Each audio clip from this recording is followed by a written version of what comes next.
Kalau untuk cempe kejang-kejang alhamdulillah Mas, kalau untuk di ternak saya alhamdulillah belum pernah ada. Prinsip kandang saya, Mhm. itu kan lebih baik mencegah daripada mengobati. Oh iya gitu.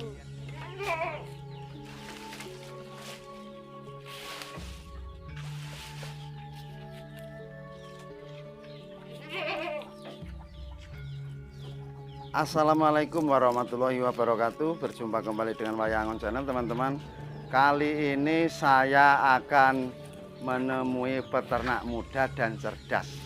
Ini ada di Desa Bandar Agung, Kecamatan Bandar Sibawono, Lampung Timur. Warga Desa Bandar Agung ini, teman-teman, mayoritas mata pencahariannya bertani. Jadi memang pertanian dan peternakan ini sangat berkaitan erat. Nah, saya akan menemui Mas Rudi.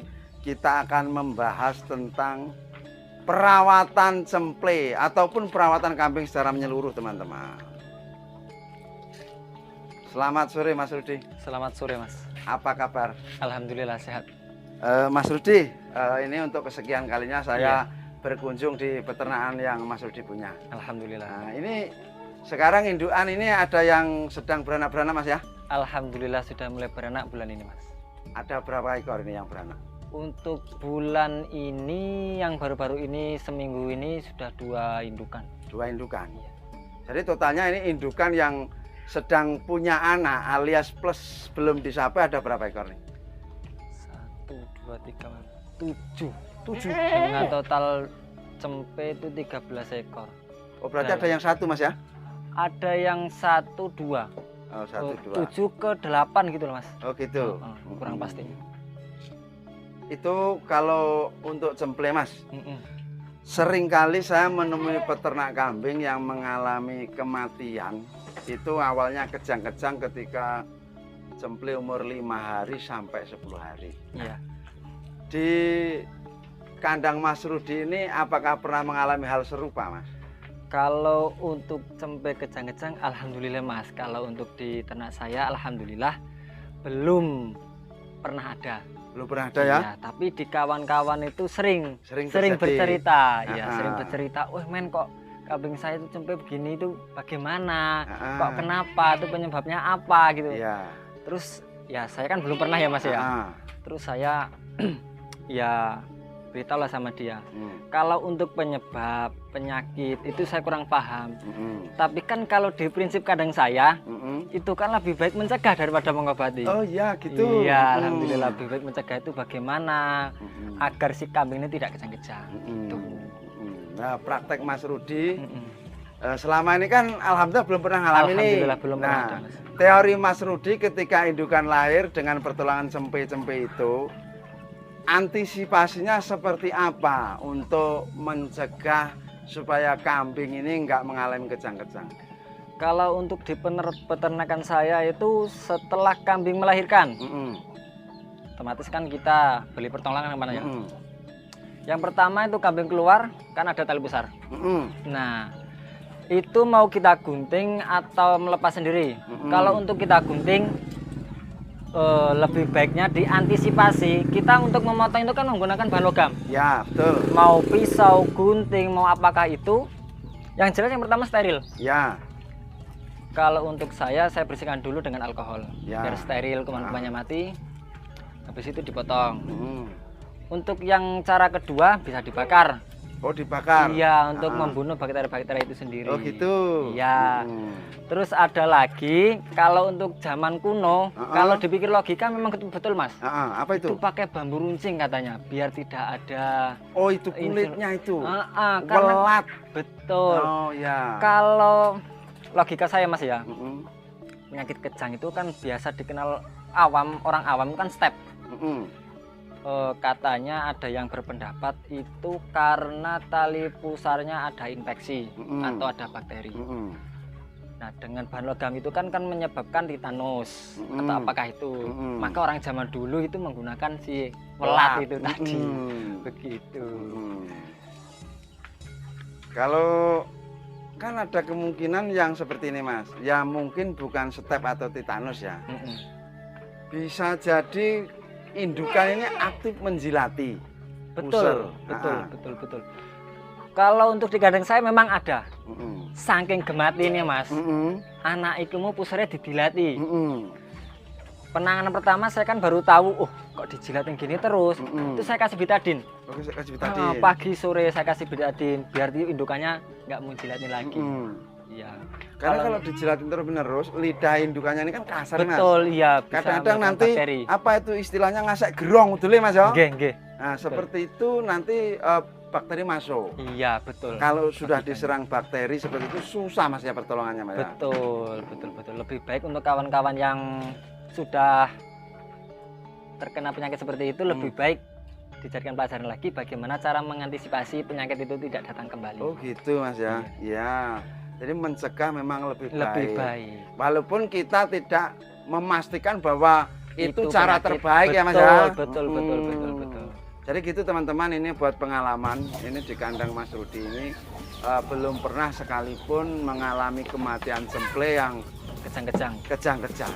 Jadi kejang-kejang ini ada kemungkinan dari titanus, kesalahan pemotongan memakai logam. Kalau yang seperti itu memang yang lebih amannya itu welat, kalau orang Jawa bilang itu dari kulit bambu itu, teman-teman. Kulit bambu tua itu kan tajam tuh, kayak metode orang kuno memutus tali pusar bayi ya, Mas ya. Betul. Kalau memakai logam, alangkah baiknya dicuci dengan alkohol dulu atau dibakar. Setelah itu ketika selesai pemotongan, ada kemungkinan kedua yaitu dijilati oleh indukannya. Ini pun bisa menyebabkan tali pusar ini gerong istilah Jawanya, dan yang seperti itu nanti mudah diserang bakteri. Untuk mengantisipasinya setelah pemotongan sebaiknya rutin dikasih betadin atau minyak kayu putih, Mas ya. Karena kalau kita rajin ngasih betadin atau minyak kayu putih, kemungkinan babonnya ora patek dilatih. Gitu, Mas ya. Cepat kering juga. Cepat kering juga. Jadi ini berdasarkan pengalaman Mas Rudi, teman-teman. Kalian kalau nanti punya pengalaman lain juga monggo silakan. Bisa disampaikan seperti itu. Kalau kendala kematian lain ada, Mas, di kandang ini, Mas? Kalau untuk semua makhluk hidup kan pasti mengalami kematian. Nah, begitu juga di peternakan saya ini memang mengalami kematian itu karena disebabkan 40% karena ini baru melahirkan. Terus untuk indukannya sendiri nggak mau kuat gitu, Mas. Pecah ketuban. Oh, pecah ketuban. Betul, pecah ketuban. Terus untuk pengalaman saya sendiri kan belum berani merogoh dulu. Belum punya ilmu di situ, terus baru kenal satu kawan itu, saya panggil, diajarin bagaimana cara merogohnya. Itu tapi sudah ini, Mas, sudah menelan 4 cempe. Yang mati. Karena pecah kering, iya, pecah ketuban. Yang mati cempenya apa indukannya? Cempenya. Jadi pecah ketuban bisa menyebabkan cempe mati, Mas ya? Mati seketika enggak. Cuman kan dalam kurun waktu yang lama, saya bicarakan dalam kurun waktu yang lama. Habis waktu ini si indukan ini mulai melahirkan, mengeluarkan kan ketuban, Mas. Iya. Bendol gitu, keluar, pecah. Habis itu si cempe ini nggak mau ikut keluar atau si indukannya nggak mau ngeden gitu, Mas ya. Oh, gitu. Otomatis kan cempenya nggak keluar. Lama di dalam. Air ketuban itu terus keluar. Itu saya dulu tuh sampai 2 jam, Mas. 2 jam ditungguin nggak keluar juga. Saya tungguin ya, saya kan masih ya pemula lah, Mas ya. Saya tungguin aja gitu. Itu dikasih itu bawang putih. Terus dikasih apa lagi? Terus saya nurut lah, saya kasih bawang putih. Betul, Mas. Setelah 5 menit indukannya itu mau ngeden. Begitu keluar sudah lemas. Sudah lemas. Ya masih ada nyawanya, masih hidup. Saya kasih susu. Tapi enggak mau semplenya. Dalam kurun waktu 3 jam sudah meninggal. Jadi yang dikasih bawang putih itu apanya, Mas? Indukannya biar dia mau uas. Enggak, maksudnya kita oleskan apa gimana? Dimakan. Oh, suruh makan. Iya, biasanya kalau nggak mau makan dikasih di dalam pisang gitu. Oh, biar menguat gitu ya? Iya, biar mau ngeden gitu. Kalau yang dirogoh, teknik dirogoh itu gimana? Kalau untuk dirogoh itu kan kalau sudah posisi emang benar-benar sudah mau keluar ya, Mas. Indukannya nggak mau uat. Itu kawan saya tuh tangannya itu dilumuri minyak makan. Minyak makan. Dimasukkan ke dalam alat vital si kambing ini tadi, terus dia cari kepala dengan tangan depan itu, dicari, kalau sudah dapat ditarik, Mas. Jadi kaki depan itu bersamaan dua nariknya sama kepala. Iya, betul. Oh. Terkadang ada yang sungsang, itu kalau susah lagi. Kalau yang untuk normal itu kan normalnya kambing itu kan begini, Mas. Kaki depan dengan kepala gini. Nah, itu dicari, ditarik. Tapi jangan si kakinya itu sama dengan lehernya itu tadi. Oh, bareng-bareng. Iya, bareng-bareng. Berarti ya ini Mas ya, harus pakai perasaan itu Mas ya. Betul. Kalau pakai tenaga dalam nanti mati di dalam juga ya Mas ya. Wih. Tapi itu memang harus punya pengalaman terus ilmu yang kalau menurut saya Mas ya, ilmu yang sudah diketahui lah gitu, sudah kita belajar. Kalau untuk asal-asal jangan dulu kayaknya. Gitu ya, mending kita manggil kawan yang sudah punya pengalaman Mas ya. Betul. Istilahnya kelong tukon rokok rapopo lah ya. Soalnya ilmu kan larang. Larang. Nah, nanti setelah tahu prakteknya kan kita bisa melakukannya sendiri Mas ya. Iya. Mas, kalau di kandang Mas Rudi ini satu indukan dalam 1 tahun ini beranak berapa kali Mas? Normalnya itu 2 tahun 3 kali Mas. 2 tahun 3 kali. Iya, kalau untuk 1 tahun mungkin bulan 1 seumpamanya Mas ya. Bulan 1 tanggal 1 kambing itu beranak. Mungkin bulan 1 ke depannya itu lagi bunting tua gitu. Tapi untuk normalnya itu 2 tahun beranak 3 kali. Oh gitu ya? Iya, Enggak kalau, bisa tiap tahun 2 Mas ya? Kalau saya mikirnya logikanya tidak, kambing itu semua mempunyai waktu birahi yang sama Mas. Oh gitu. Gini, seumpamanya kan kalau dihitung pasti Mas ya. Dalam usia kandungan itu kan 5 bulan. Normalnya kambing kurang lebih 5 bulan kan Mas. Nah, terus yang menjadi faktor tidak kesamaannya itu di dalam waktu birahinya. Di dalam masa birahi setelah melahirkan. Contohnya ini. Ini sudah anak umur 3,5 bulan tapi belum birahi. Ini ya? Nah, belum birahi. Ini anaknya? Ini anaknya umur 3,5 bulan. Umur 3 bulan belum birahi. Padahal dari siapa ini? Sudah.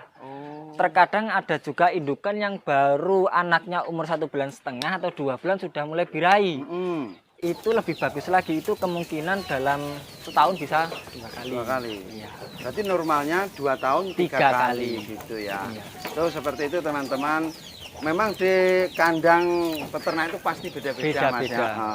Karena soal birahi kambing itu nggak sama, walaupun jenisnya Jawa Randu sama Mas ya. Tapi soal birahinya masing-masing. Oh gitu. Mas, kalau dulu Mas, awal-awal ternak kambing ini pernah nggak Mas mendem wedhuse? Bahkan sampai sekarang waktu sudah ada 2 bulan yang lalu ada. Mendem. Oh, itu kambing dari Jawa, tapi cuma dari Jawa itu satu aja. Mati? Enggak mati. Langsung saya suntik. Yang pertama itu saya kasih tol angin. Lepas 5 menit saya suntik. Suntiknya pakai apa Mas? LA. Mendem kena opo itu? Oh, mendemnya karena mangan daun singkong. Nah ini yang lain ini kayaknya kan oke-oke aja. Ini kan daun singkong semua. Kenapa kok yang Mungkin si satu? kambing itu enggak mempunyai daya tubuh yang kuat mungkin. Oh gitu Mas ya? Yang awal itu saya kasih rumput semua. Semua itu saya samakan. Sudah dikasih menu pembuka lah ya? Terus yang malam itu jam 9 saya kasih daun singkong Thailand. Oh Thailand, yang Thailand. putih itu.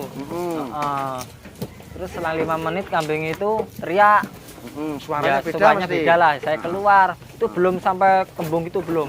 Tapi kan cepat menangannya. Oh, jadi kembung ini kalau kita menanganinya cepat ya kemungkinannya tertolong Mas ya? Insya Allah 90% masih bisa tertolong. Oh gitu.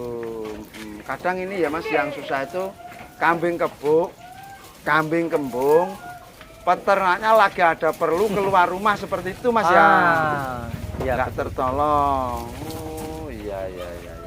Menarik sekali teman-teman pembeberan Mas Rudi ini, peternak muda yang memang cerdas lah ini, banyak ilmu. Ngomong-ngomong Mas Rudi, kalau berbicara hasil gimana ini? Alhamdulillah begini Mas ya. Kalau untuk di breeding ini saya kan baru 1,5 tahun. Oh awalnya dulu? Dulu itu kan di fattening. Oh fattening awalnya. Breeding ini 1,5 tahun, terus sekarang sudah berjalan 1,5 tahun dalam kurun waktu 3,5 bulan. Alhamdulillah mendapatkan 13 ekor cempe. 13 ekor cempe. 13 ekor cempe. Keren. Kalau menurut Mas Rudi ini, Iya. antara 2 pilihan, fattening dan breeding. Kalau menurut Mas Rudi menguntungkan mana? Begini Mas, kalau kita bicara sisi menguntungkan, ini kan kontras Mas ya. Maksudnya kontras itu tergantung nasib sama rezeki Mas ya. Oh gitu. Kalau untuk pengalaman saya, alhamdulillah berhasil di breeding. Mm-mm. Karena kenapa? Ya karena kan saya sudah mencoba di Pateng itu kan 2 tahun Mas. Mm-mm. Terus saya berusaha di breeding ini, saya kan pemikirannya kan beternak itu kan untuk selamanya. Mm-mm. Berkelanjutan lah ya. Nah, kalau untuk di fattening dulu kendalanya cuma satu Mas, karena saya pindah di breeding ini. Apa itu? Karena dulu kan namanya fattening kan kita cari bakalan jantan. Ah, Kita pelihara 7, 8 sampai 10 bulan. Kita lebaran haji kita bongkar. mm-mm. Lepas lebaran haji kita beli lagi. Kita Bibitannya. cari. Ah, Dalam waktu tahun ke tahun itu 1 langka, mm-mm. 2 mahal. Oh gitu. Saya berpikir kalau gini terus bagaimana berkelanjutan si kambing itu tadi di Lampung Timur ini. Oh gitu. Nah, terus saya beralih ke breeding untuk mengembangbiakan. Mm. Oh, kok sapian pejantan baru sapi umur 3-4 bulan kok sudah 15-16 gitu kan Mas ya. Kita pelihara 1 tahun pejantan hanya laku 23, 25. Waduh, kok gini ya aku gitu kan. Nah, terus saya cobalah beralih ke breeding, cari indukan yang ya intinya yang lumayan lah untuk di pasar bagus gitu. Ya alhamdulillah dapat ini dalam waktu 1,5 tahun ini sudah berkembang biak ini menjadi 30 ekor. Ya. Memang ini Mas ya. Kunci keberlangsungan ternak kambing ini ada di breeding. Mas. Betul. Soalnya pemasok bahan, pemasok daging semuanya dari breeding. Betul. Iya. Mas dulu ketika baru mau ternak kambing itu apa yang ada di pikiran Mas Rudi? Kalau ya untuk pertama mungkin ya cuma ikut-ikutan ya Mas ya. Ah, Tapi lama kelamaan ya menjadi tabungan. menjadi tabungan ya? Ya alhamdulillah menjadi nilai investasi tersendiri lah Mas. Oh gitu ya? Kerasa nggak kerasa lama-lama loh kok jadi banyak kambingnya. Oh gitu ya? Ini Mas Rudi, menurut Mas Rudi jika kita ternak kambing sampai 20 indukan ya, Ya 20 indukan. bisa nggak kita hanya mengandalkan ternak kambing itu tanpa kerja lain kira-kira Mas Rudi? Kalau untuk saya kurang Mas. Kurang ya? Kalau untuk 20 itu kurang. Kurang. Minimal itu ya 30. 30 bisa Kalau ya? untuk keberlangsungan hidup loh Mas lo ya. Ah. Kalau hanya untuk memenuhi kebutuhan pokok mungkin udah cukup sih Mas ya. 20 ya? 20 cukup. Cuma untuk makan terus untuk Ya, tabungan anak sedikit-sedikit sekolah. ya. Mungkin cukup. Cuman kan kehidupan kita ya gitu-gitu aja gitu. Orang di celengan lah ya? Betul. Oh. Betul. Berarti Ya kalau bisa itu hanya untuk kesampingan. gitu. Tapi ya kalau untuk peternak langsung, kalau nggak nanggung-nanggung Mas ya, sekalian pelihara indukan sampai 30 sampai 35 ekor. Kita sudah jelas. Maksudnya masukannya kita sudah bisa memerinci hasil kita per bulan berapa indukan yang beranak, berapa bulan sekali kita menjual berapa cempe, kita harus menghitung. Artinya kita berarti full di ternak kambing ya? Betul, totalitas sekalian. Dan akan sangat lebih untung lagi jika kita pakannya nggak beli Mas ya? Ngarit terus pokoknya. Betul. Tapi kan ngomong-ngomong ini Mas ya, kalau kita ternaknya banyak, dari uang bensin itu ketika kita ngarit bisa disuplai dari kohenya itu Mas ya? Bisa, kalau untuk indukan bisa. Bisa ya? Bisa. Jadi intinya ternak kambing ini menghasilkan Mas Rudi ya? Sangat menghasilkan, sangat. Gitu, Kalau ya. menurut saya sangat. Yang penting ya dengan bulat, kun, bersungguh-sungguh gitu sih. Jangan nanggung-nanggung. Oh gitu ya? Iya. Jadi kalau yang masih bangsa 20-an ke bawah sebaiknya ya ada kerjaan Ya, lain ada ya, kerjaan Mas? lain masalah. Jangan hanya mengandalkan hasil dari indukan itu. Iya kan masih banyak waktu luang juga Mas ya? Betul. Apalagi terutama khususnya Mas ya, untuk di Lampung Timur khususnya Desa Bandaragok ini. Kalau untuk pakan hijauan melimpah ruah. Melimpah, sing penting gelem Sing obah penting oke. gelem. Betul, mau cari rumput, mau cari daun singkong, daun apalah itu. Banyak. Musim ketiga godong mau nih ya tadi. Betul. Nah, kalau kayak gini yang daun singkong seperti ini, daun singkong merah. Oke Mas Rudi, terima kasih banyak atas waktunya. Sama-sama. Terima kasih atas pembeberan ilmunya. Alhamdulillah. Semoga ini nanti membantu peternak-peternak yang ada di seluruh Nusantara. Betul, teruntuk peternak se-Indonesia khususnya se-Lampung Timur, bila ada tutur kata yang salah mungkin bisa diperbaiki atau komen untuk membantu peternak saya lebih ada kemajuan untuk mengedukasi untuk semua peternak di Indonesia. Semoga sehat dan Amin. sukses selalu buat Mas Rudi. Amin. Selanjutnya saya mohon diri dulu Mas Rudi. Assalamualaikum. Waalaikumsalam warahmatullahi wabarakatuh. Demikian tadi teman-teman pembeberan hal-hal penting yang disampaikan oleh Mas Rudi. Ini peternak muda yang sangat brilian menurut saya. Semoga ini bermanfaat. Kita akan berjumpa kembali pada video berikutnya. Wassalamualaikum warahmatullahi wabarakatuh.